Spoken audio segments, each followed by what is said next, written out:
Gracias, buenas tardes. Yo soy Tomás Granados Salinas de la editorial Grano de Sal. Yo creo que un lugar como el Centro Cultural Helénico debe estarse beneficiando inclusive de la publicidad de Christopher Nolan con la Odisea, o sea que estamos en un lugar en la cresta de la ola. Quiero agradecer al Péndulo, a Gaby por alojarnos aquí. Sentimos siempre que Grano de Sal está en casa, inclusive las sillas tienen color como el de grano de sal, entonces siempre es como estar en un lugar propio. Este es un libro, estamos en la presentación de Realidad en Movimiento de Martin Van Delden, un libro que coeditamos en Grano de Sal con la editorial universitaria de la Universidad Veracruzana. No está aquí nadie en la Universidad Veracruzana, pero está presente en todos los ejemplares y pues yo quiero agradecer a nuestro coeditor. Martin vive en Los Ángeles. Nos visita esta semana, hemos tenido una serie de actividades en la casa Marie-José y Octavio Paz ayer, hoy en el memorial dedicado a Octavio Paz y a María José Tramini, así se llaman, en uno tiene apellido Marie-José y en el otro no. Mañana estaremos en la Fundación para las Letras Mexicanas. A mí me interesa siempre, con un libro como este, buscar lectores, en este caso asistentes, de naturalezas distintas, y por eso es muy relevante como tener diálogos con escritores, con lectores en general, e inclusive los presentadores son siempre parte de una propuesta de discusión en torno al libro. Ayer, por ejemplo, nos acompañó uno de los expertos veteranos, quizás uno de los más grandes expertos en la vida y la obra de Paz, como es Anthony Stanton, pero yo quise también hacer un cambio generacional, quizás se oye un poco mal, pero quise también bajar el promedio de edad, hacer ver que Martin es en esta mesa el mayor de todos los que estamos aquí, porque me parece que uno de los propósitos que tenemos nosotros en Grano de Sal al publicar este libro es pues mantener viva una conversación que se ha visto estorbada por prejuicios en torno a Octavio Paz. Entonces me parecía muy relevante tener estas distintas voces generacionales e inclusive desde ámbitos disciplinarios distintos, porque hoy tenemos básicamente a una creadora literaria que casi por error escribió un ensayo académico sobre Octavio Paz, pero básicamente es una creadora literaria, y a un académico, un sociólogo, peor aún, que forma parte del Instituto de Investigaciones sobre la Universidad y la Educación. Parecería alguien anómalo en este entorno, pero al menos en mi vida personal como lector, fue quizá el primer entusiasta auténtico en la obra de Octavio Paz, en un momento casi adolescente de mi vida en el que yo era anti Octavio Paz, como creo que todos debimos ser en algún momento. El único en mi entorno que era un defensor de la obra de Octavio Paz era Héctor Vera. Entonces voy a darle la palabra primero a Héctor. Esperamos que en el transcurso tal vez recuperamos el micrófono, pero él como profesor pues usará su voz estentórea para llegar a todos. Héctor es sociólogo, es autor de un libro que se llama Yardstick Nation, The Metric System in America, un libro sobre pues la anómala situación del sistema métrico decimal en Estados Unidos, un libro con el que acaba de obtener la mención honorífica en el Robert K. Merton Book Award en la sección de Ciencias, Conocimiento y Tecnología de la Sociedad Estadounidense de Sociología. Entonces, pues invité a Héctor también para que conversáramos sobre esto. Este libro tiene una peculiaridad que lo vincula con Martin Van Delden. Este libro, una versión casi igual pero levemente distinta, se publicó en inglés en 2021 en Vanderbilt University Press, que es la misma casa editora donde Héctor tiene su libro. Entonces, evidentemente no fue la causa, pero hay alguna afinidad espiritual entre ambos, pues algún editor vio que tenían semejanzas. Yo soy el segundo que ve que hay semejanzas entre el trabajo de Martin Van Delden y Héctor Vera. Entonces, pues sin más, muchas gracias Héctor, gracias Guadalupe, gracias Martin y bueno, obviamente a ustedes, a la librería por acogernos. Muchas gracias, Tomás. ¿Me escuchan? Sí, algo así, ¿me escuchan? Muchas gracias. Sí, qué generosa. No pensé que fueras a recordar, ni mucho menos que yo fuera el único entusiasta de Octavio Paz hace 30 años o no sé cuánto que pasó aquello. Debo decir que no soy de la cofradía pasiana, que es no muy grande, pero sí muy enjundiosa. Tampoco soy un antipasiano, creo que soy un lector pacificado. Soy un lector que admira la obra de Octavio Paz, pero no he estado al margen de las muchas disputas que hay alrededor de su obra. Cuando recibí el libro pensando en esta presentación, dije, bueno, esto va a ser una semana de mi tiempo, lo leeré, prepararé mis notas, y llevo hasta este momento mes y medio de un entusiasmo lector del libro de Marten y de la obra de Octavio Paz. La verdad que tenía pensado sentarme a leerlo y luego hacer mis notas, pero me resultó imposible leerlo de corrido, no porque no sea un libro muy ameno, que lo es un libro muy claro, sino que constantemente decía, oh, Octavio Paz escribió sobre eso, o alguien escribió tal cosa sobre Octavio Paz. Entonces iba a mi librero y sacaba las cosas y leía, claro, y se continuaba leyendo el libro de Marten. Entonces se convirtió en lectura mucho más extensa, pero también mucho más rica, mucho más entusiasta de lo que tenía originalmente pensado. Creo que este libro es muy bienvenido por tres motivos, que tiene que ver con tres problemas que existen. Parece que ya. Bueno, repetimos todo, bienvenido. Bueno, miren, creo que el libro es bienvenido porque se han comentado ya algunas cosas ahorita brevemente, y no son secretos, pero hay una serie de problemas en nuestro entorno cultural para acercarse a la obra de Octavio Paz. Y creo que la mayoría de ellos pueden quedar parcialmente solventados si los interesados en la obra de Octavio Paz leen este libro de Marten. El primero de ellos es una peculiaridad, y no es culpa del entorno cultural, es culpa, bueno, parcialmente, pero es culpa principalmente de Octavio Paz y un poco una mala suerte con respecto a su recepción. Que creo que es uno de los pocos autores relevantes cuyo libro más conocido es uno de sus menos buenos libros, que es El laberinto de la soledad. Creo que a pocos autores les pasa eso. Usualmente identificamos a un autor con su mejor libro, yo qué sé, Dostoyevsky, los hermanos Karamazov. Si lees los hermanos Karamazov, seguro leíste uno de los 2 o 3 mejores libros de Dostoyevsky, o el mejor, no hay falla. Y con Octavio Paz no, la mayoría de las personas que ha leído algo de Octavio Paz, usualmente a la fuerza, usualmente entre los 15 y 18 años en la preparatoria, fue leer algunas páginas del Laberinto de la Soledad. Es un libro muy importante, en su época marcó un antes y un después de un debate muy nutrido sobre el ser del mexicano, la identidad del mexicano, pero del cual Octavio Paz no salió ileso del problema de la esencialización de la identidad o de la esencialización de eso que sería llamado lo mexicano. Entonces la mayoría de las personas han tenido la mala suerte de leer por primera vez, o quizá lo único que han leído ha sido El laberinto de la soledad, o un fragmento del Laberinto de la Soledad, y es una obra mucho más rica, mucho más amplia. Entonces este libro, que además está centrado en Paz, el ensayista y el intelectual público, le permitiría al lector interesado o curioso en Octavio Paz. Entonces hay una gran variedad temática en la obra de Octavio Paz, en su obra ensayística, que se puede apreciar aquí sin tener que enfrentarse a esa muy intimidante obra, cuyas obras completas son 15 volúmenes de 600 páginas cada uno.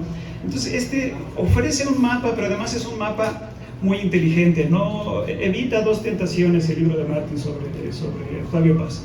Evita la tentación cronológica de ir presentando la obra con respecto a se fue haciendo, siguiendo la muy conocida autodescripción de Octavio Paz sobre su propia vida y sus propios momentos clave. Y también evita intentar ser un trabajo enciclopédico donde diga todos los temas de Octavio Paz o que fueron importantes para él van a estar presentes aquí. No es el caso. Más bien se centra en una serie de 9 temas clave y los analiza con mucha profundidad. Ahorita voy a comentar un poquito más al respecto, y creo que ese es un aspecto bastante revelador. El tratamiento también les puede ser que resultó para mí novedoso en dos aspectos. Constantemente el análisis del libro parte de las críticas que se le han hecho a Paz y una propia valoración a esas críticas, si le han parecido justas, si le han parecido malentendidos. Entonces uno va adentrándose tanto a la obra como a los comentarios sobre la obra, y echa mano de una serie de materiales que se han ido publicando recientemente, bueno, algunos publicados y otros a través de trabajo de archivo, que es la correspondencia de Octavio Paz con editores y amigos escritores. Creo que tiene un uso muy estratégico y muy iluminador para entender ciertos aspectos claves, ciertas intenciones con respecto a algunos libros, y eso me entusiasmó bastante mientras leía el libro. Entonces, bueno, creo que esta puede ser una vacuna contra el Octavio Paz. Se reduce a ser un poeta que escribió un ensayo sobre los mexicanos como hijos de la chingada, que creo que es básicamente como se le conoce entre la mayoría de las personas. Hay un aspecto otro de los problemas para entender a Octavio Paz, que ese sí no sé si está resuelto aquí, que es el gran énfasis que puso Paz en narrar su propia vida y en interpretar su propia obra. Constantemente estaba poniendo ese énfasis y ese como enmarque, ¿no? Ese como marco de interpretación. Se preocupó mucho por eso, y creo que ha sido muy difícil salir de la denostación de Paz o de la propia autointerpretación de Paz. Ese creo que es un hueso bastante duro de roer. Todas las personas tienen interés en hablar de uno mismo, unos más que otros. Octavio Paz tenía muchísimo interés en hablar de sí mismo, sin lugar a dudas. No era uno de esos escritores como, yo qué sé, Salinger, ¿no? El del Guardián del Centeno, que se metió un rancho y ya nadie supo más de él, ¿no? Él constantemente salía en la televisión, hacía entrevistas, estaba en la prensa. No había ningún debate de la época en el cual no quisiera participar y ser la voz cantante. Entonces dejó demasiadas huellas sobre sí mismo, y eso a veces puede ser problemático. Algunos sociólogos decimos que la mayor tragedia de la sociología es que su objeto de estudio habla, ¿no? Tenemos la tragedia de que lo que estudiamos habla sobre sí mismo, y entonces siempre quiere presentarse bajo una cierta luz, pero esa luz es muy angulada, incompleta, y entonces muchas veces lo que no se dice o lo que no dice uno de uno mismo es mucho más revelador. Entonces creo que nos sigue faltando un estudio. No sé si tengas ganas de escribir un segundo libro, pero aquí te lo propongo. Un estudio sobre los silencios de Octavio Paz, todas esas cosas de las que poco a poco nos vamos enterando, o de las que sabíamos pero que no quedaron claras desde su punto de vista, ¿no? El actual interés en la obra de Elena Garro, la primera esposa de Octavio Paz, ha empezado a sacar toda una serie de estudios biográficos donde Octavio Paz queda muy mal parado en tanto que esposo, compañero literario, etc. Pero es algo de lo que no se sabe mucho desde la propia perspectiva de Octavio Paz.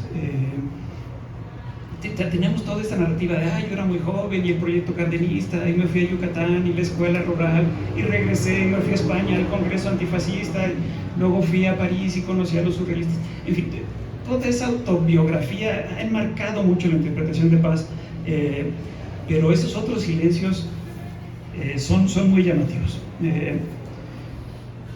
Junto con eso, hacía poco me había conseguido este otro libro que me tomo la libertad de presentarles, Octavio Paz entre claves, que es un índice de índices, es una suma de índices analíticos de las obras completas, que es una forma muy, muy distinta de entender a Paz que el del libro de Marten, pero aquí uno puede ver todas las veces que se mencionaron ciertos libros y ciertos autores en toda la obra de Octavio Paz.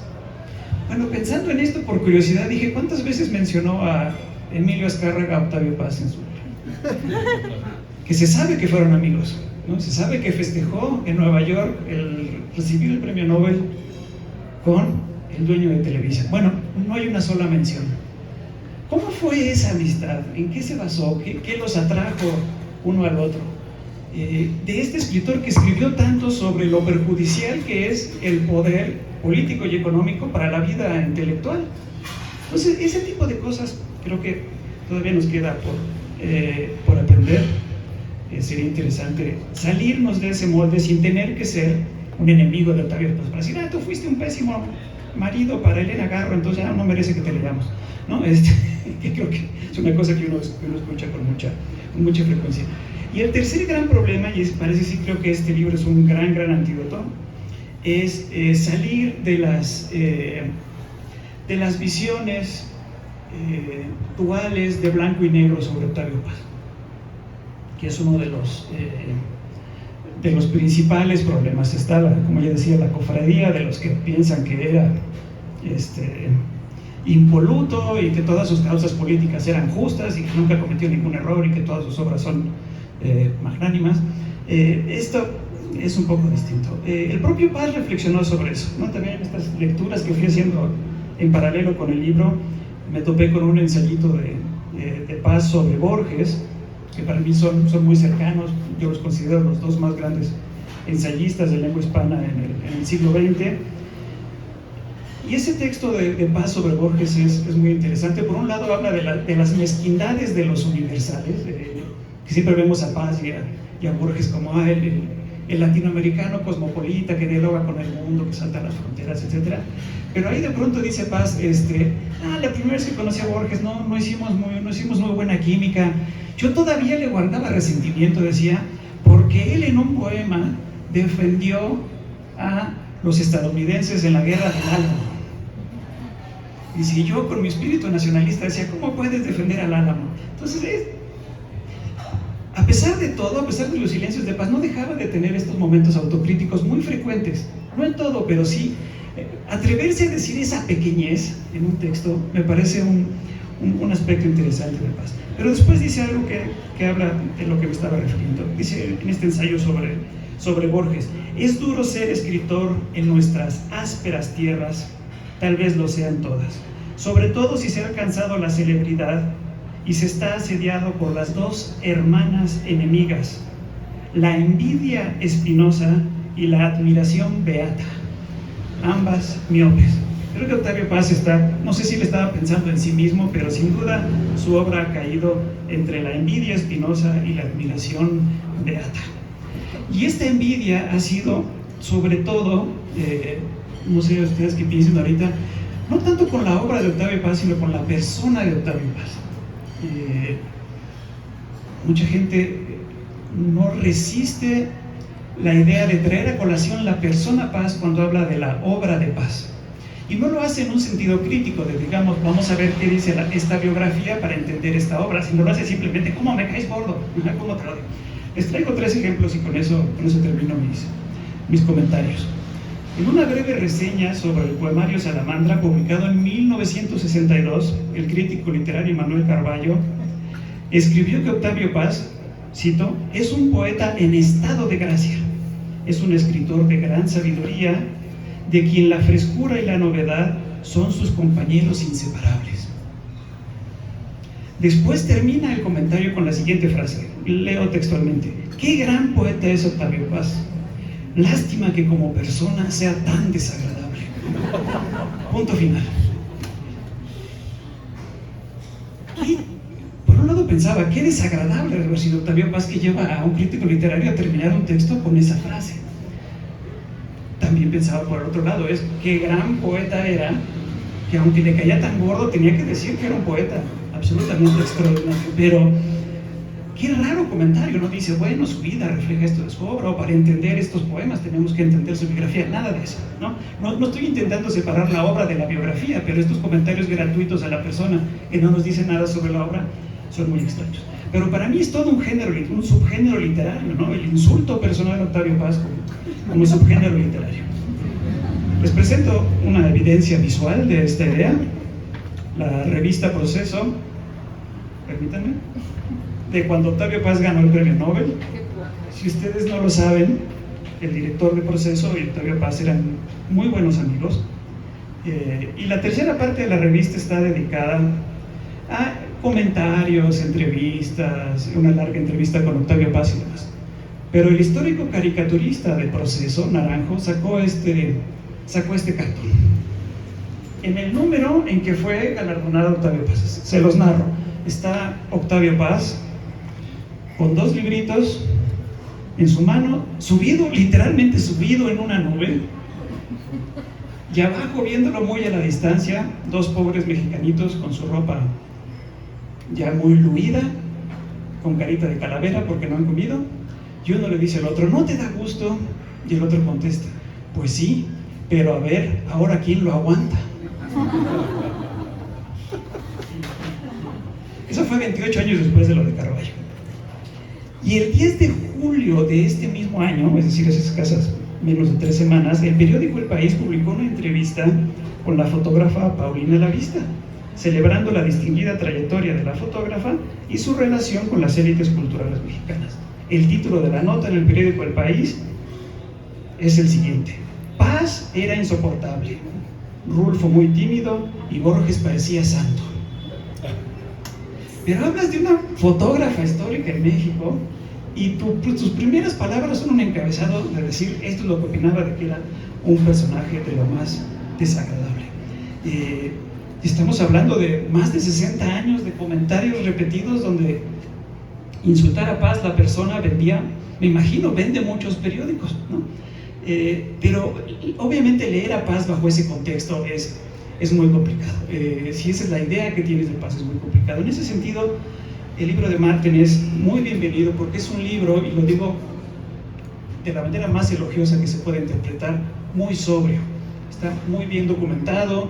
No nos intenta convencer que las causas de Paz siempre fueron justas y si Paz estuviera vivo estaría peleando junto a nosotros contra el régimen de no sé qué.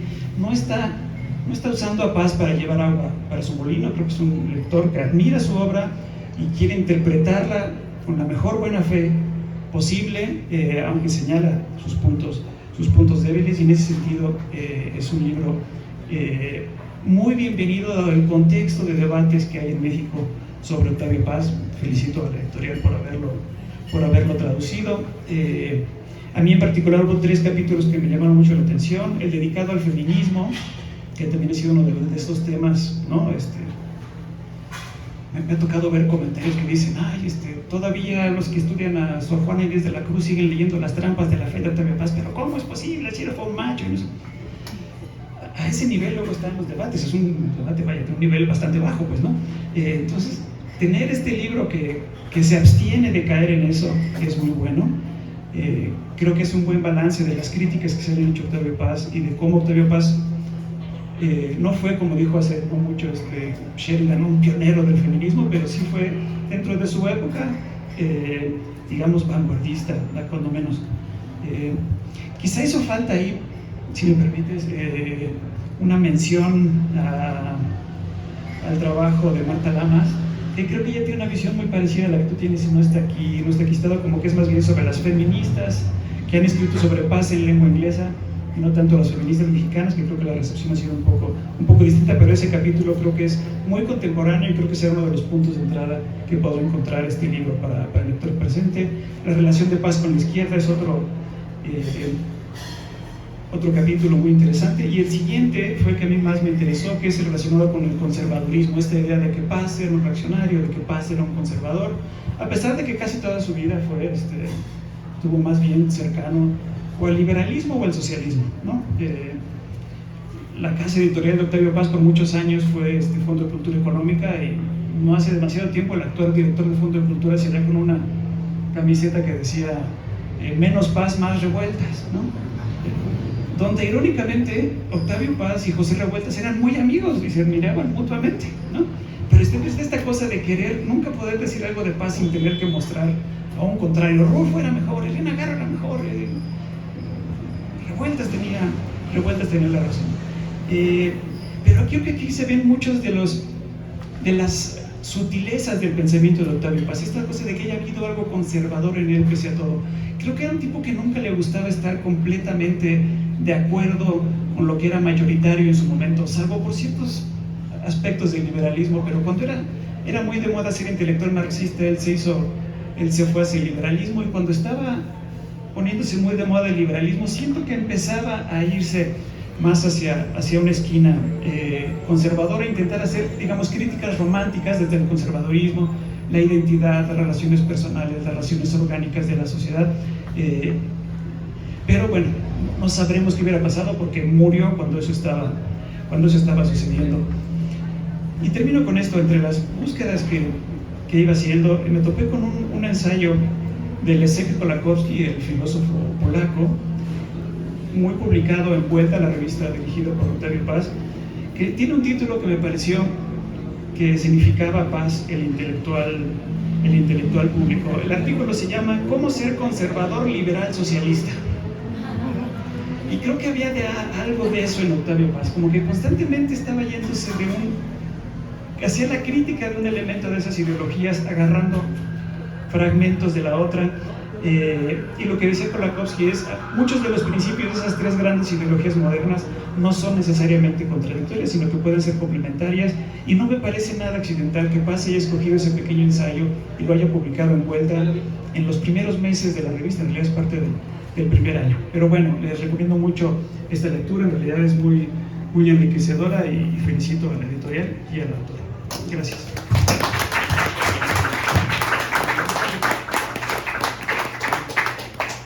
Muchas gracias, Héctor. Desde luego, más allá del anecdotario que acabas de traer, toda la tensión entre la obra y la persona, creo que han debilitado, sobre todo, el acercamiento a Paz, y la parte más grave, que es la de los lectores. Si pudiéramos, uno querría en muchos aspectos vivir en el Edén y descubrir las cosas por sí mismo, ¿no? Es decir, sin mediación previa, sin prejuicios, y un poco el libro, de alguna manera queremos que eso ayude. Es decir, que a partir de la lectura de alguno de estos capítulos alguien vaya y diga, voy a leer a Paz, tratando, porque me despierta la curiosidad el enfoque que da el autor, pero quiero quitarme un poco de encima tanto ruido por el personaje, sobre todo, ¿no? Voy a darle ahora la palabra a Guadalupe Nettel,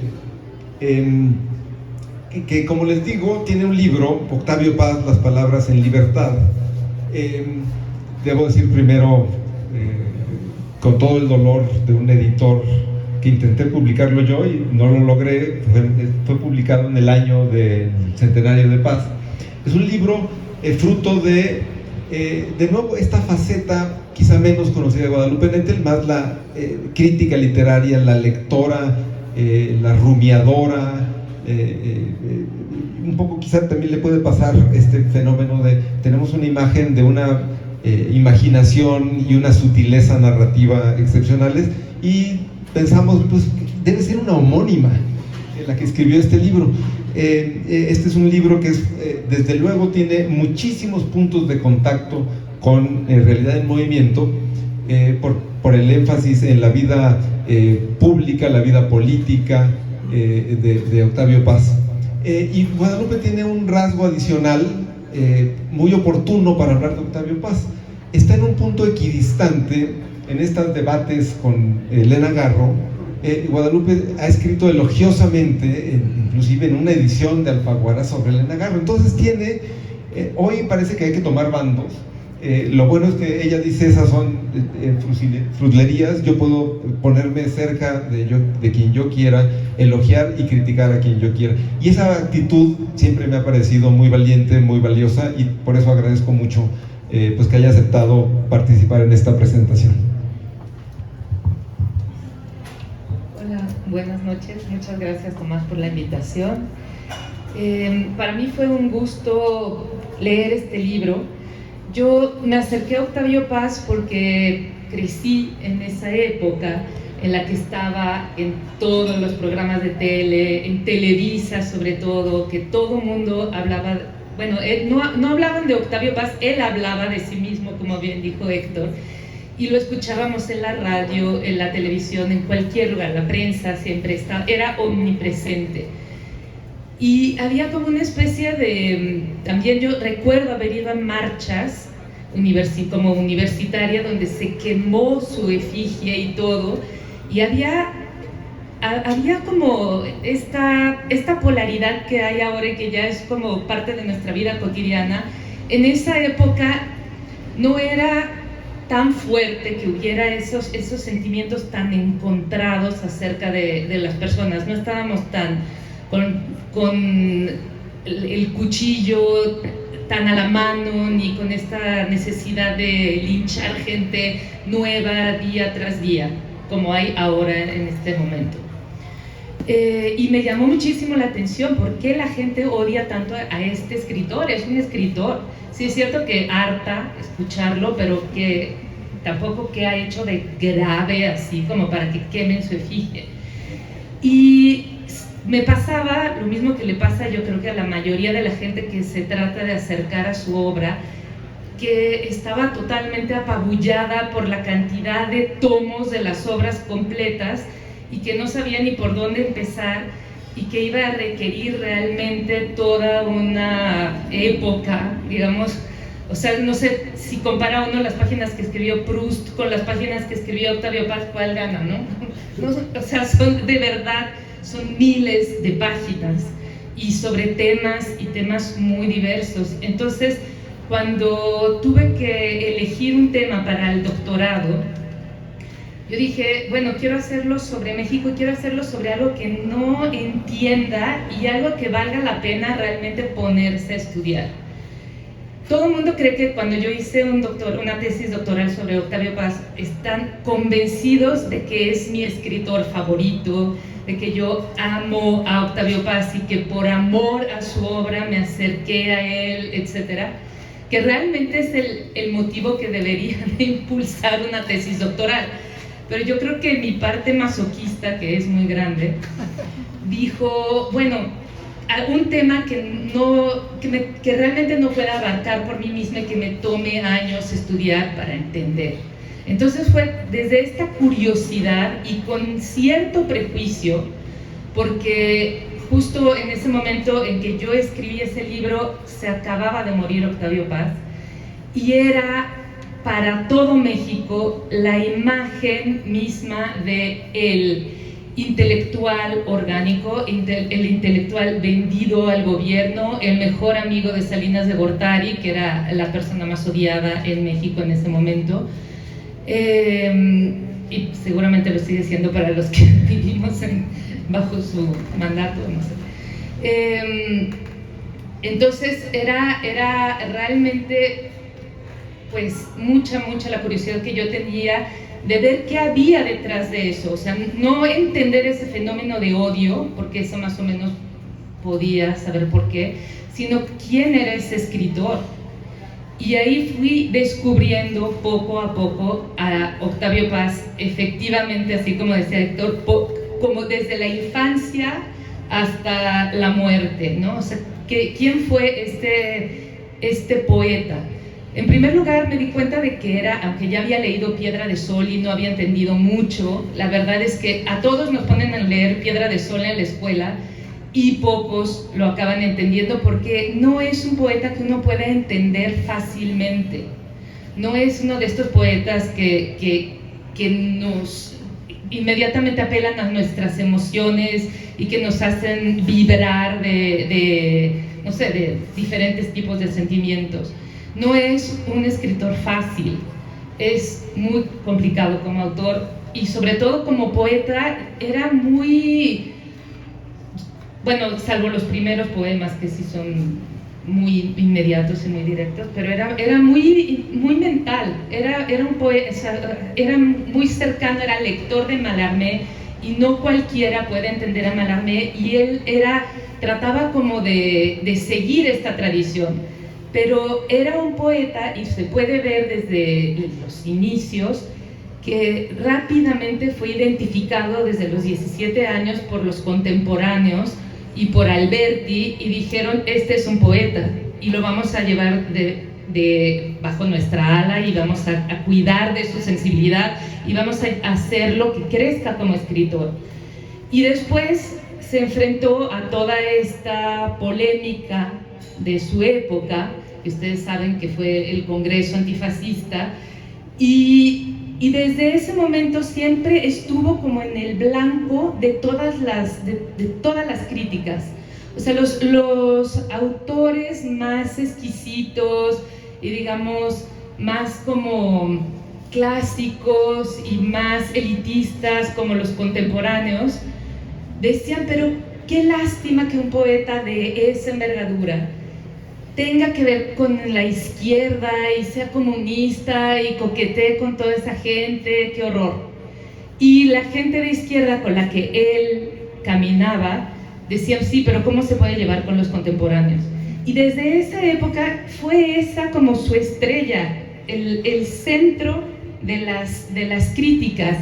Y algo que a mí me pareció muy valioso y que fui descubriendo a lo largo de la lectura de su obra fue este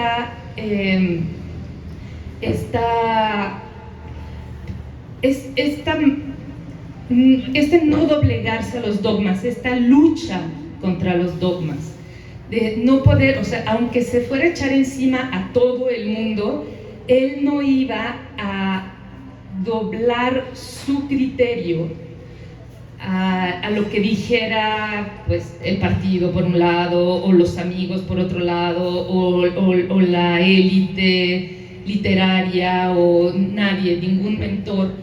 Entonces eso le valió muchísimas enemistades, y eso fue lo que yo acabé entendiendo. Y era un autor que, además de ser poeta, además de tener esa sensibilidad impresionante, tenía una curiosidad colosal por todo tipo de temas. Era una curiosidad muy, muy diversa, de cosas que no parecían tener ninguna conexión entre sí, y a la vez muy profunda, porque se convertía en un verdadero erudito de los temas que verdaderamente le interesaban, y por eso hay tantos ensayos sobre cosas tan diferentes. Pero bueno, había algunas cosas que sí, o sea, algunos temas que para él fueron centrales, y uno de ellos fue la poesía, que él practicaba como poeta, pero sobre la cual escribió muchísimo también. Entonces, esos intereses tan diversos hicieron que la gente no supiera exactamente quién era Octavio Paz. Si era un crítico de arte, si era el que hablaba de poesía griega, si era el autor de estos poemas tan complicados que además había que ponerse casi que a estudiar para entenderlos, si era budista, si era como un diplomático, y esa imposibilidad de aprenderlo realmente, yo creo que llevó a esta imagen reducida que tenemos ahora, que es pues la del poeta que hablaba así y que era insoportable, y que era un machista, y que se llevaba mal con su esposa y que la maltrató. A ver, sí, esos son temas que no, o sea, hay que entrar con detenimiento y con pinzas, y a mí me parece que Marten lo hace muy bien, va tocando todos estos temas delicados, no se los salta, pero al mismo tiempo va, remitiéndonos a la obra, ¿no? A ver, Octavio Paz dijo que el mexicano es hijo de la chingada, pero ¿qué quería decir exactamente? Está en la línea tal, en la página tal, del laberinto de la soledad, y el párrafo entero es este. Entonces uno puede ir viendo que muchas de esas críticas que nos llegaron así por comentarios de otras personas, en realidad pues estaban fundamentados como el teléfono descompuesto, que se va repitiendo y repitiendo y transformando, modificando, alterando. Entonces, en ese sentido, este libro me parece muy valioso, porque no le saca la vuelta a esos temas complejos para nosotros.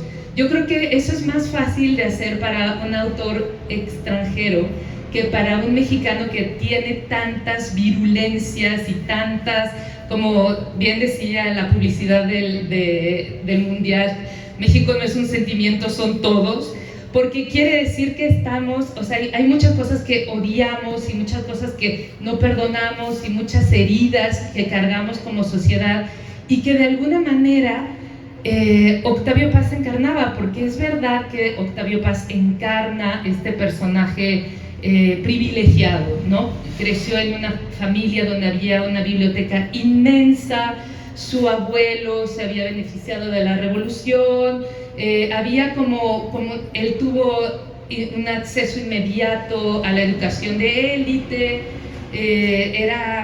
o sea, tenía los ojos azules, ya para empezar, era como el blanco de muchas cosas que están como en las luchas de clases que ahora apenas empezamos a verbalizar, empezamos a desentrañar, empezamos a sanar, diría también, y que en esa época estaban ahí como soterradas, pero que animaban pues, todo este resentimiento que había contra él en particular, ¿no? Y contra otra gente. ¿Por qué Elena Garro, por ejemplo, que era rubia y también tenía los ojos claros y también venía de una familia, no encarna eso? Probablemente porque era mujer y como mujer vivió una serie de injusticias y como esposa de este escritor. Ahora, algo que me gustaría decir, que es como muy puntual, yo he pensado que Octavio Paz, en realidad si comparamos, ¿quiénes eran los escritores de esa época? Pues es que estaba el boom, ¿no? Estaba Mario Vargas Llosa, Gabriel García Márquez, etcétera. ¿Cómo eran las esposas de esos señores y cómo era la relación de esos escritores con sus mujeres? Sus mujeres eran secretarias, amas de llaves, nanas, eran nanas no solo de sus hijos, sino de ellos. Ellos eran personas que se sentaban a escribir y todo lo demás se lo resolvía la esposa. Octavio Paz, ¿a quién se fue a encontrar? ¿A quién eligió como esposa? A la menos sumisa de todas esas mujeres, a la más loca, a la más atrevida que antes de ser menor de edad se fue con él a la Guerra Civil Española. ¿De qué habla eso? Y después se encontró a otra loca que era Marie-José, ¿no? Y si uno empieza a escarbar en su vida privada, se enamoró de mujeres increíblemente libres, increíblemente insumisas, increíblemente críticas y talentosísimas. No sé, tanto Marie-José en ese sentido habría que ver porque tal vez tenga una vida oculta, pero dicen que su gran amor en la vida fue Dona de Mandiar, que él era el amante, cuando ella quería lo veía y lo traía cacheteando todas las banquetas parisinas. Entonces hay que también ponerse, o sea, ¿por qué buscaba mujeres así? Porque le gustaba que la mujer fuera libre, porque le gustaba que la mujer encarnara esta diosa Kali de la que tanto habló, ¿no? Que es la mujer que puede ser muy amorosa, pero también puede ser terrible. Y siempre escribió acerca de la pasión, porque para él, o sea, ya atreverse, ¿quién se atreve? No digo en este momento, en el siglo XX, en cualquier época, escribir como la historia del amor en Occidente. Son temas así que tan ambiciosos que solamente escribió porque le apasionaban. Y es un libro, La llama doble, del que habla Marten también, donde se reivindica esta libertad de la mujer. Entonces, todo poco a poco Marten nos va llevando así a través de temas polémicos y de temas muy actuales, como les comentaba, la lucha de clases, el racismo, la como relación de amor y mucho odio hacia Estados Unidos, y al mismo tiempo nos hace recordar que, o sea, ¿quién es Octavio Paz? Me parece que lo que decía Tomás es muy, muy cierto. Es un gran libro para acercarse a este autor, a esta obra colosal que de otra manera pues puede intimidar muchísimo.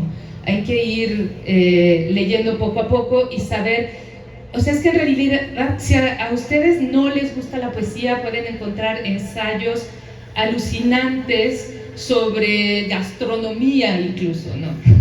O sea, como el mole pasó por tantos lados hasta llegar a México y caer en las manos de estas monjas poblanas, etcétera, el mango de Manila y su viaje, y bueno, yo creo que vale muchísimo la pena leerlo. Y pues nada, ahora le doy la palabra a Martín.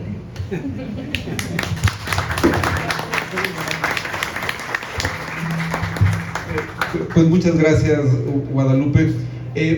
Vamos a darle la palabra obviamente al autor, después también al público si quieren hacer alguna pregunta, algún comentario. Simplemente yo quiero reseñar brevemente cómo este libro llegó al español, cómo lo estamos presentando hoy. Yo conocí a Martin Van Delden porque publiqué en el Fondo de Cultura Económica. Yo tuve la suerte de estar en el fondo como gerente editorial cuando fue el centenario del nacimiento de Paz. Se publicaron 15 libros, algunos muy originales. Por ejemplo, la falsa autobiografía de Paz, un libro escrito, inventado. Es muy breve, es un libro inventado que cuenta la biografía de Paz a partir de recortes de textos de Paz sobre sus distintos momentos de su vida. Y después de terminado el centenario, un grupo teóricamente opositor a Paz, encabezados por José Antonio Aguilar Rivera, un poco en la simplificada geometría cultural mexicana del grupo de Nexos y no del grupo de Vuelta, Plural Vuelta, Letras Libres, organizó un libro en el que hay un capítulo de Martin Van Delden, que es de hecho el primer capítulo de este libro. Hay algunas pequeñas variaciones, pero desde entonces me interesó ese enfoque de Van Delden. No recuerdo bien a bien cómo me enteré que había aparecido en inglés, lo busqué muy pronto, yo estaba en siglo XXI entonces, para publicarlo ahí. No sé cuál haya sido su reacción personal ante ese entusiasmo, pero yo estuve diciéndole, yo te espero, ya tenemos quien lo pueda traducir. David Medina Portillo era un candidato, luego él me dijo, lo voy a traducir yo, pero ahora soy jefe del departamento de español y portugués, dame tiempo. Y después, en estas circunstancias, finalmente terminó la traducción, y además apareció la Universidad Veracruzana, que ha tenido una relación larguísima pues con la literatura mexicana, con tanto la literatura de creación como la literatura crítica. Entonces se dio un conjunto de circunstancias que hacen posible que hoy, con el apoyo de la Veracruzana, estemos aquí. Entonces, de entrada quiero agradecer a Martin Van Delden por haber resistido la tenacidad, la necedad del editor que quería publicar su libro y que hoy nos permite estar aquí. Concluyo con un comentario sobre la portada, porque ya lo hemos hablado Martin y yo. Esta es una foto poco conocida de Paz, pero que tiene varias cualidades. Una, y creo que es parte del mensaje del libro, es un Paz joven y sonriente, que parece contrario a Guadalupe caricaturizó ahorita al Paz casi viejo, con una voz desagradable, y aquí parte del mensaje, es decir, hay un autor vital, alegre en este libro, e incluso levemente, no sé si chimuelo o con los dientes chuecos. Y parte de lo que explica que no se haya publicado esta foto mucho es que Marillo, convertida en la guardiana del tesoro, inclusive el tesoro fotográfico, no le gustaba esta fotografía y dificultó que se usara. Entonces aparece en la iconografía de Octavio Paz, publicada por el Fondo de Cultura Económica y por recomendación del autor de ese libro, que es Rafael Vargas, la incluimos aquí. Entonces, incluso eso forma parte de un propósito de acercarnos de modo distinto a la obra de Octavio Paz. Bueno, sin más, con ustedes Martin Van Delden.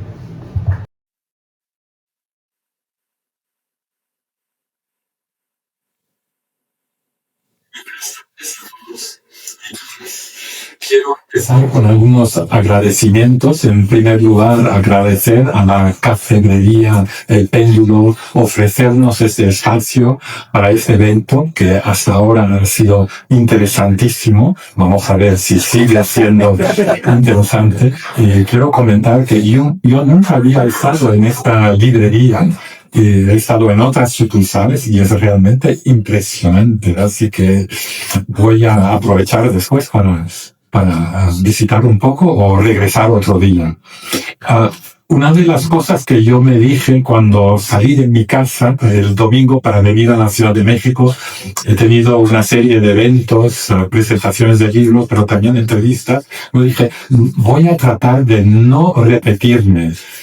Pero lamentablemente me voy a tener que repetir porque quiero hacer otro agradecimiento que ya he hecho en otras ocasiones, y es a Tomás Granados Salinas. Él ya acaba de explicar que que se interesó en mi libro desde el momento en que se publicó en inglés. También acaba de explicar que tuvo mucha paciencia mientras yo trabajaba en la traducción. Yo decidí, no, yo quiero hacer la traducción o yo quiero publicar un libro en español. ¿No? ¿Para qué pedirle a otra persona que haga la traducción si yo mismo puedo hacer esa traducción? Y además, ¿no? El camino seguido por este libro ha sido un poco complicado porque de los capítulos, más o menos la mitad, ¿no? 5 o 6 de los 11, ahora no recuerdo exactamente, ya habían sido publicados como artículos en revistas o como capítulos de libros. Y de varios de esos textos yo los había escrito en español.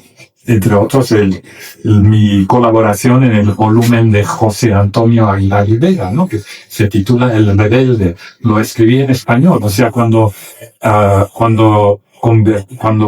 hice el libro en inglés, ¿no? Varios de los capítulos en la versión en inglés fueron traducidos por mí desde el español. Cuando sale el libro en inglés, después pues lo vuelvo a vertir en español, ¿no? Utilizando el original, pero también haciendo cambios. Así que fue una experiencia muy interesante. Le agradezco enormemente a Tomás la paciencia. Y también quiero mencionar que hizo un gran trabajo. A mí realmente me quedé gratamente sorprendido, porque él revisó el estilo de mi traducción al español muy cuidadosamente, o debería decir, con mucho cuidado, porque una cosa que me corregía era el uso de los adverbios en mente, ¿no? Pero aprendí mucho de ese proceso y el libro salió muy mejorado. Bueno, también quiero agregar que el libro como objeto físico es bellísimo, en mi opinión. También gracias a Tomás y sus colaboradores. Me encantan los colores y también como que al tacto, ¿no? Es muy especial porque la portada y la contraportada.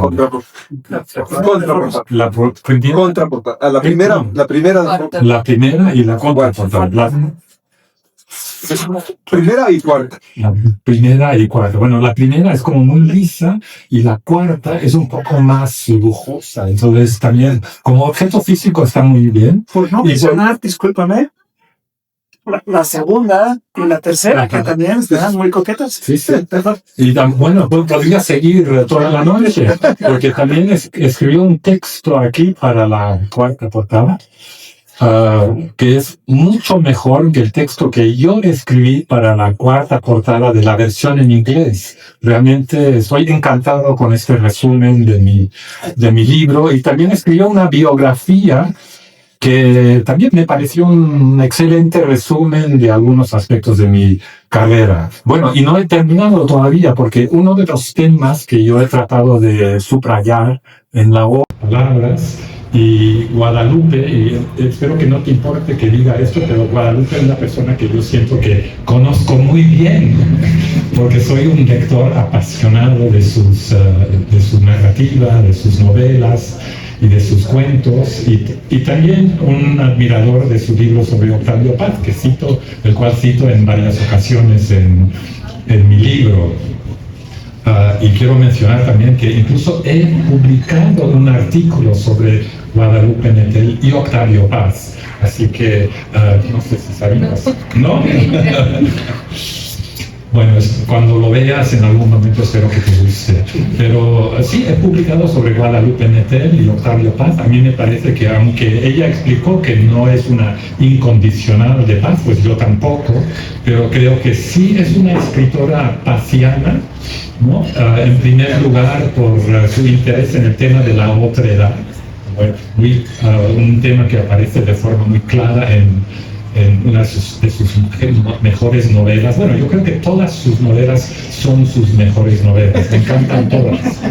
El huésped, donde aparece el tema de la otredad, y estoy convencido de que eso obviamente viene de Julio Cortázar, sobre quien también escribiste un libro, pero también viene de Paz. Y en El cuerpo en que nací, otra de mis novelas preferidas de Guadalupe, hay incluso una escena donde nace la vocación literaria de la narradora, quien por cierto se parece mucho a la autora. Y ella está viviendo en Aix-en-Provence, en Francia, tiene 15 años y describe cómo asiste a un festival literario donde participa Octavio Paz. Y Octavio Paz y ella puede ir a ese festival, escucha junto con su madre, escucha a Paz leer algunos poemas. Y entonces lo describe de una forma muy bella, ¿no? Este vocabulario tan evocativo y exquisito que tenía Octavio Paz y que le recuerda a México. Entonces dice que a partir de ese momento ella, la narradora de la novela, decide que va a escribir en español. O sea que, ¿no? Ahí señala Octavio Paz como una figura fundamental en el desarrollo de su vocación literaria. Bueno, voy a decir algunas cosas sobre mi libro y después voy a reaccionar a algunos de los comentarios de Horacio y Guadalupe. En primer lugar, y bueno, ya lo mencionó Guadalupe y se lo agradezco, para mí una cosa muy importante fue, al escribir este libro, fue ir a los textos. Entonces, hago lecturas muy detalladas de los libros, ¿no?, de Octavio Paz. Me limito a la ensayística.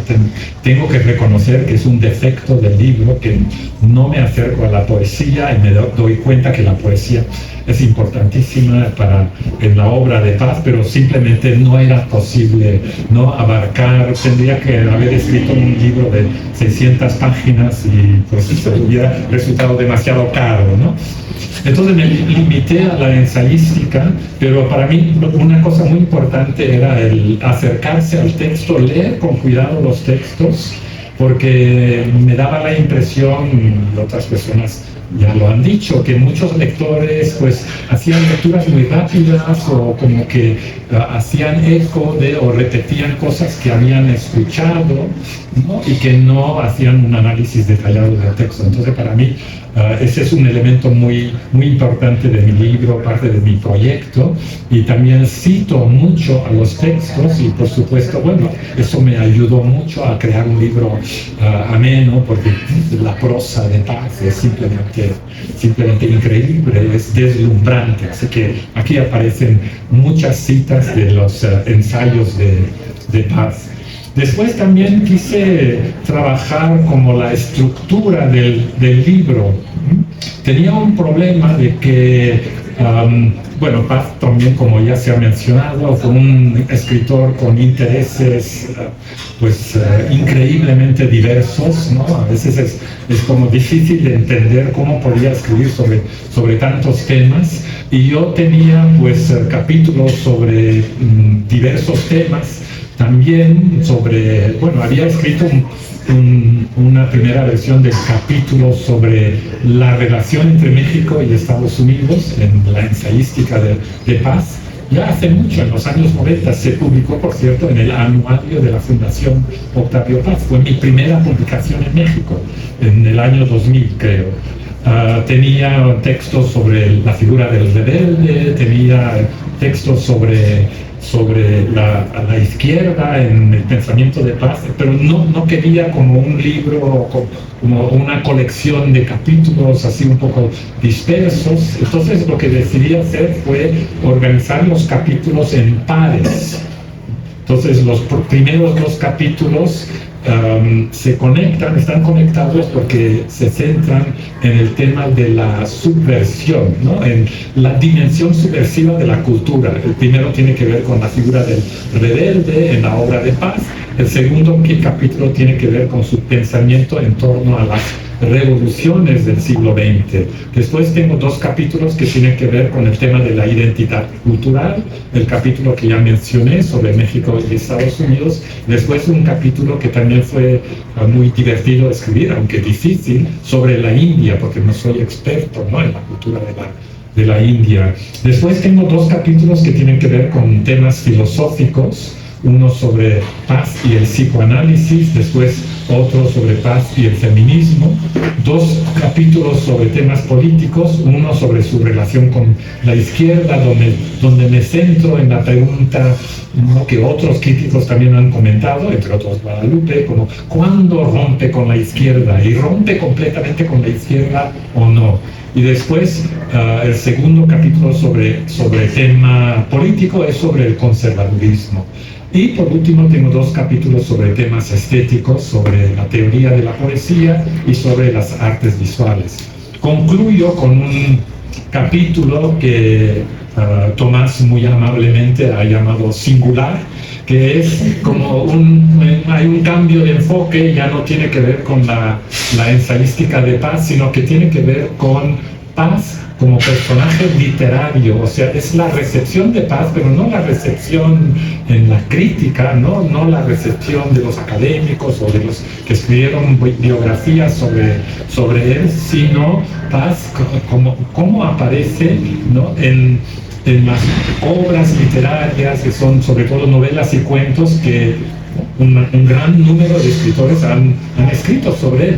Yo empecé a escribir ese capítulo después de leer Los detectives salvajes de Roberto Bolaño, y ahí hay un capítulo realmente magnífico, muy bonito, que por cierto la gran mayoría de los críticos han interpretado mal, porque lo presentan como una burla, un ataque a Bolaño. Y es verdad que Bolaño atacó a Paz en los años 70 en eventos culturales, eso es muy conocido, pero a mí me parece que en Los detectives salvajes hay un poco de ironía, pero más que nada yo argumento que hay afecto hacia Paz, ¿no? Entonces trato de explicar eso. Pero a partir de esa lectura empecé a buscar pues otros textos en los cuales aparece Paz como personaje literario. Yo ya había estudiado mucho la obra de Carlos Fuentes, de hecho mi primer libro fue sobre Carlos Fuentes, y Paz, por supuesto, aparece como personaje en varias novelas y cuentos de Fuentes, así que también fue una referencia.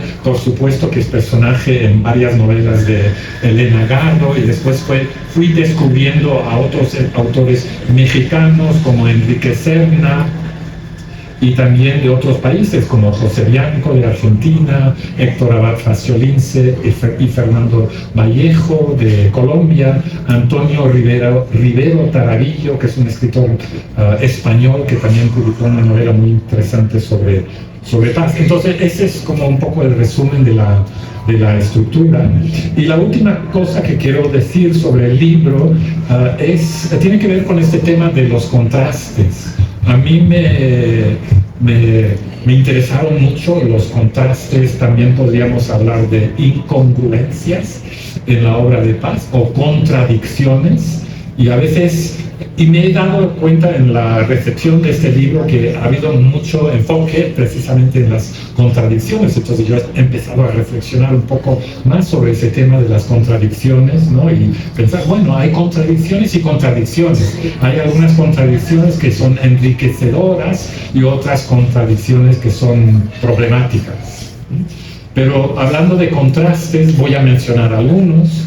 En el capítulo sobre la actitud de Paz hacia las revoluciones, yo señalo que hay como dos trayectos o dos itinerarios, para utilizar una palabra muy importante para él, dentro de su obra. Por un lado, tiene como muchas décadas de reflexiones sobre la Revolución Mexicana y siempre celebra la Revolución Mexicana en términos muy, muy poéticos, ¿no? Como la Revolución Mexicana es una súbita inmersión de México en su propio ser, y otras frases parecidas. Incluso hasta los años 90 sigue defendiendo la Revolución Mexicana, pero cuando se trata de otras revoluciones, sobre todo la Revolución de 1917 en Rusia, es mucho más crítico. Entonces, claro, su pensamiento también evoluciona, pero poco a poco se va definiendo como un escritor antirrevolucionario, o sea, que piensa que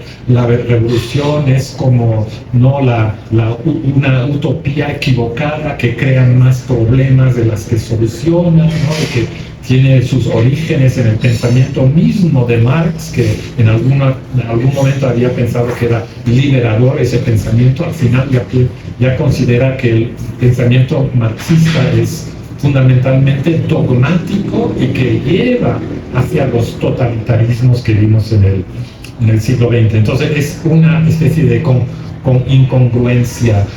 Otra que voy a mencionar y después ya dejo esta parte es su forma de acercarse a la época colonial de la historia de México, donde en el laberinto de la soledad, ¿no?, tiene una sección dedicada a esa época y donde empieza desarrollando una visión sorprendentemente favorable de la colonia, y donde dice que, claro, la conquista fue, bueno, una tragedia, un horror y todo lo demás, ¿no? No niega la injusticia y la violencia, el elemento catastrófico, pero dice que lo que surgió después fue una sociedad inclusiva donde los indígenas tenían un lugar, aunque fuera, ¿no?, en la parte más baja de la sociedad. Aquí es una especie de defensa del catolicismo, ¿no?, que también quiso incluir a toda la población. Es un acercamiento al guadalupanismo en México. Pero después, a mitad del capítulo, de repente cambia de postura y empieza a ofrecernos una visión completamente distinta de la colonia, y dice que fue una sociedad no abierta e inclusiva, con un lugar para todos, sino que fue cerrada, ¿no? Una sociedad que se estaba petrificando y que inevitablemente iba a morir. A mí ese contraste, ¿no?, esa especie de contradicción, a mí me parece muy interesante y muy sugerente. Por supuesto que la primera lectura es un poco idealizada, pero también creo que podemos entender que una sociedad es un fenómeno muy, muy complejo y a lo mejor tiene aspectos contrastantes. Bueno, ahora voy a comentar algunas de las observaciones de Héctor y Guadalupe, y les agradezco enormemente sus palabras. Me pareció realmente fascinante lo que decías. Tengo un pequeño desacuerdo, que no me parece que El laberinto de la soledad es su peor obra, ¿no? Pero sé que a mucha gente no le gusta ese libro, y habrás notado que yo le doy un lugar muy importante al laberinto de la soledad. De hecho, en algún momento al escribir el libro yo me decía a mí mismo, debería hablar menos del laberinto de la soledad. Me doy cuenta, pero yo creo que es un libro muy, muy rico, muy sugerente, ¿no? Que, claro, hay muchas cosas que ya no son tan pertinentes, pero menciono que él mismo dice al principio del libro, a lo mejor lo que yo digo aquí en 50 años ya no será relevante. Así que era muy consciente, ¿no?, de que cualquier acercamiento a la identidad nacional puede ser pasajero, ¿no? Las identidades nacionales cambian. O sea, yo no creo que haya pecado tanto de esencialismo al ofrecer ese comentario. Y también creo que yo le dedico bastantes páginas a la figura del Pachuco, y aquí tengo una sugerencia sobre cómo leer El laberinto de la soledad y por qué me parece que sigue siendo una obra, pues, que vale la pena leer. Yo creo que hay que leerlo como una obra casi de ficción, ¿no?, una obra literaria. Y el Pachuco es un personaje, es como un personaje de una novela.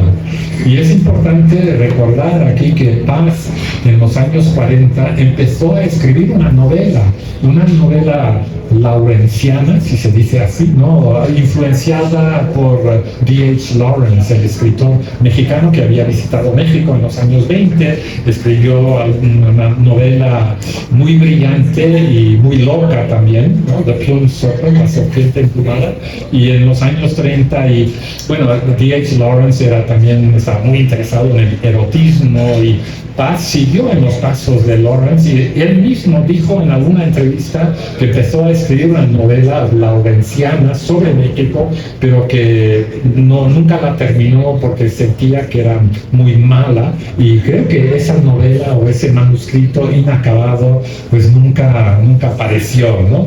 Me da mucha curiosidad, a lo mejor como entre estos documentos que el archivo que las distintas instituciones aquí están tratando de conseguir, ¿no?, que ese archivo vaya a cierto lugar.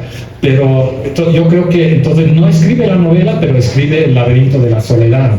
Y el Pachuco es como un personaje de novela, ¿no? Un personaje complejo, y a mí me parece que es fascinante, ¿no? Como la penetración psicológica que él demuestra, como la comprensión de esa figura, y que él vio como muy brevemente, porque ¿no? El Pachuco es del sur de California, de Los Ángeles, y él no estuvo mucho tiempo en Los Ángeles, así que también me impresiona cómo esa visión tan certera, a veces equivocada, por cierto, también, pero tan certera que tenía del mundo a su alrededor. Bueno, en cuanto también le agradezco enormemente la presentación a Guadalupe, me llamó muchísimo la atención lo que dijiste sobre su relación con Elena Garro. Yo nunca había escuchado esa interpretación y creo que deberías publicar algo sobre porque va muy en contra de algunos prejuicios que existen. Yo lo que dije el otro día en una entrevista, ahora no recuerdo con quién, que también me preguntó sobre la relación de paz con Elena Garro y si había sido mal marido. Yo dije, no podemos saber, ¿no? Es una relación tan íntima entre un hombre y una mujer. Claro, tenemos muchas cartas, pero las cartas no demuestran, ¿no? Que haya sido... Se demuestra una personalidad muy fuerte y muy dominante, ¿no? Yo siempre especulo que Elena Garro quizás como que no pudo aguantar a un hombre con una personalidad tan impetuosa también, pero que él haya abusado de ella, pues yo no sé, y no podemos saber cómo fue la intimidad de esa relación. Sí sabemos que María Zambrano, la filósofa española, dijo en algún momento que el matrimonio de Paz y Garro había sido el infierno en la tierra.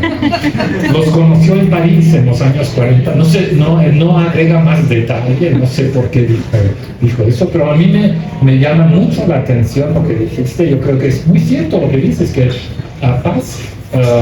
Paz aparentemente sintió mucha atracción por las mujeres fuertes, mujeres muy especiales, ¿no? Elena Garro fue una mujer muy, muy especial. Yo soy un gran admirador de su obra literaria también.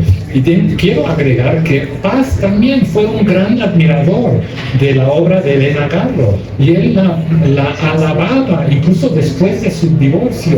Si compras una copia de Los Recuerdos del Porvenir, no sé, en las últimas ediciones, pero la edición que yo tengo en la cuarta portada, la he aprendido del libro, aparece una cita de Octavio Paz donde dice, es una de las mejores novelas o las novelas más deslumbrantes, ¿no?, del siglo XX en Hispanoamérica, algo por el estilo. Es una frase muy breve, pero la alaba. Hay una carta que escribe a José Bianco también, donde habla de la obra literaria de su ex esposa, que también es, como no lo puedo citar, no lo recuerdo, pero muy, muy poético, ¿no? Y dice, como es magia, algo así, ¿no? La escritura de Elena. Y una cosa más que voy a agregar es que yo he trabajado mucho en los archivos de Princeton, donde está el archivo de Elena Garro, y allí pues puedes encontrar no solamente cartas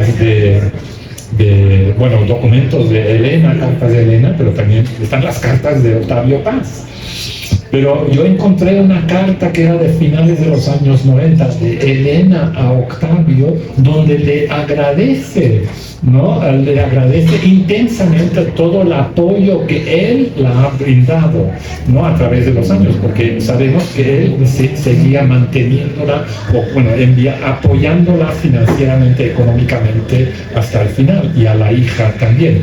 Puede ser que escribió esa carta porque se sintió presionada o que quería quedar. Uno no sabe, ¿no? Pero a mí me consta que escribe esa carta pues agradeciéndole pues su apoyo. Es muy distinto, ¿no?, lo que decía sobre su ex marido en sus novelas, que por cierto son muy divertidas, la forma en que retrata a la figura de Octavio Paz en Testimonios sobre Mariana es una gran obra, ¿no? Es una obra de ficción. No sé si, yo no creo que corresponda exactamente a cómo era Octavio, pero ella lo vio así. Así que muy interesante lo que decías. Les agradezco a los dos las palabras, y les agradezco enormemente también al público su presencia aquí.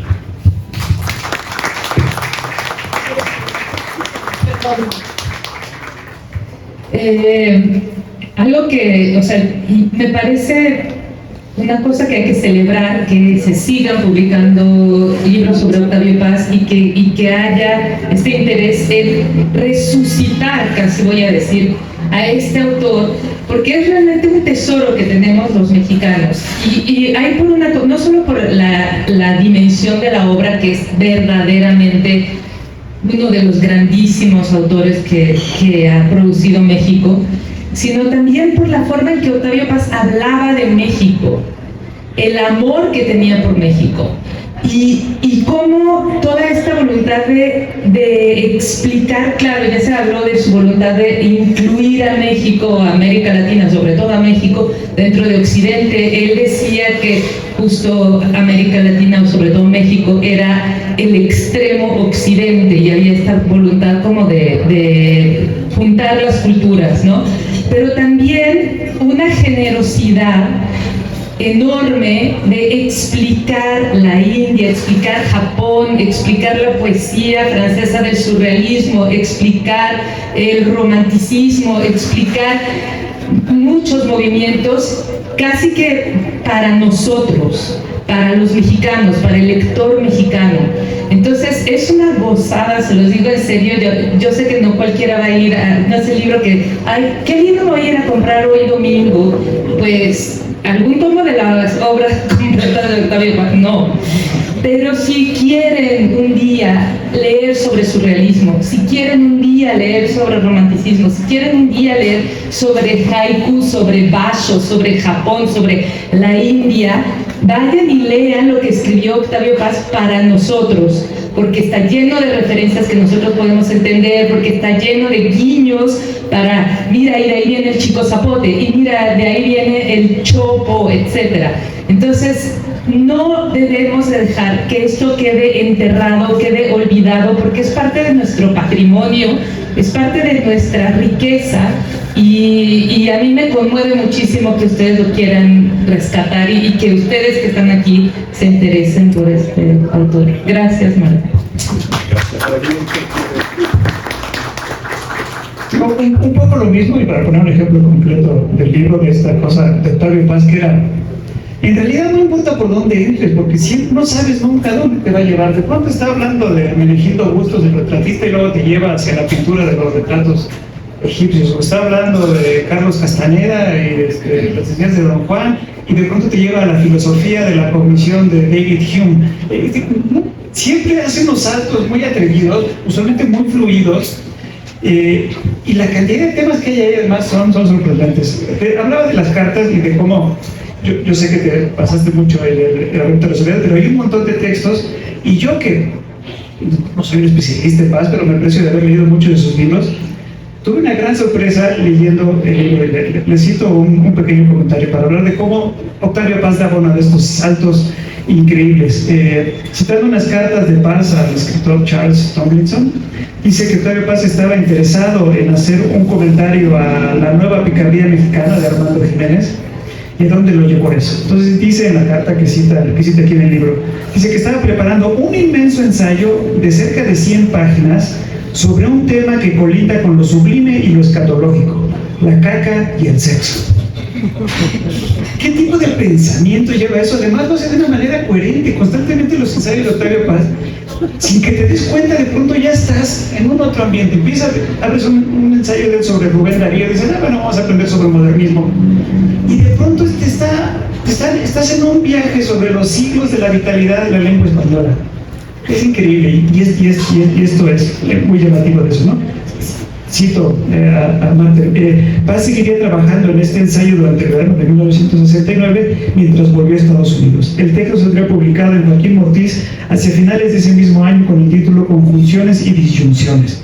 Después habla sobre cómo el libro trataba sobre la relación entre la cara y el culo en la vida humana.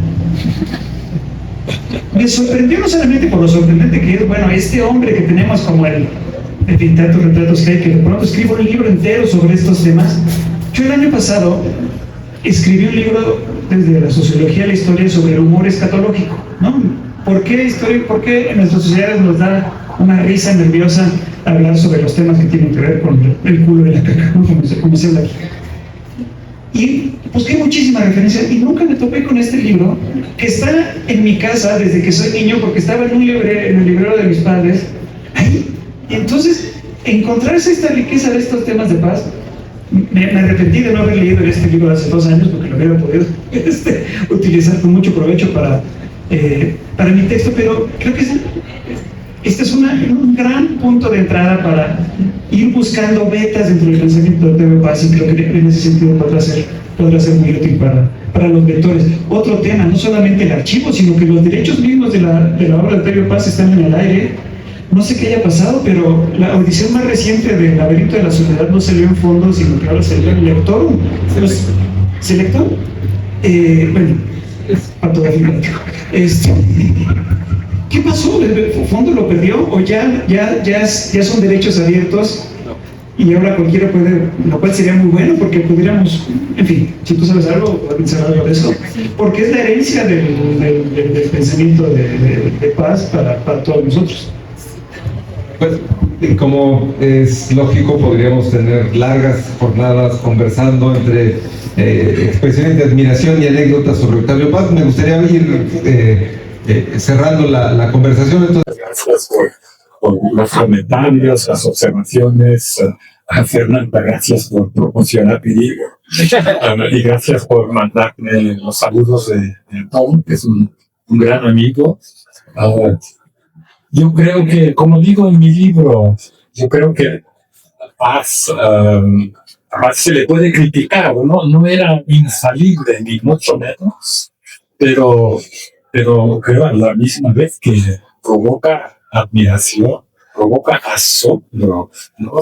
La obra que produjo, porque yo he tratado de cubrir, bueno, una variedad de temas, pero uno podría agregar capítulos sobre sus escritos sobre la televisión, que en los años 80 pues empezó a participar mucho, a aparecer mucho en la televisión, pero también escribió ensayos como muy profundos sobre la televisión como medio.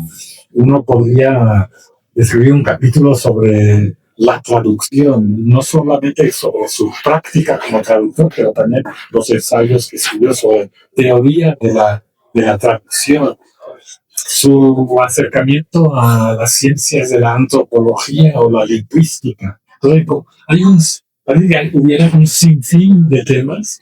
Yo recuerdo una entrevista que él dio en la televisión española, a lo mejor lo conoces, muy famosa, está en internet, con José Joaquín Serrano, un periodista español. Es 1977, el programa se llama Al Fondo, y hay entrevistas con numerosos escritores famosos hispanoamericanos de la época, con José Donoso, Mario Vargas Llosa, Julio Cortázar y muchos otros. Bueno, la entrevista con Octavio Paz es increíble, ¿no? Por la elegancia con la que se expresa, sus conocimientos. Yo cuando he dictado clases, ya no dicto clases sobre Octavio Paz, quiero trabajar en otros temas, pero cuando he dictado clases, seminarios graduados sobre Paz, siempre muestro esa entrevista y los estudiantes dicen, ese señor es un pozo de conocimiento, porque el periodista le hace una pregunta, ¿y qué piensa usted de Unamuno? ¿No? Y entonces da como un resumen, pero muy, muy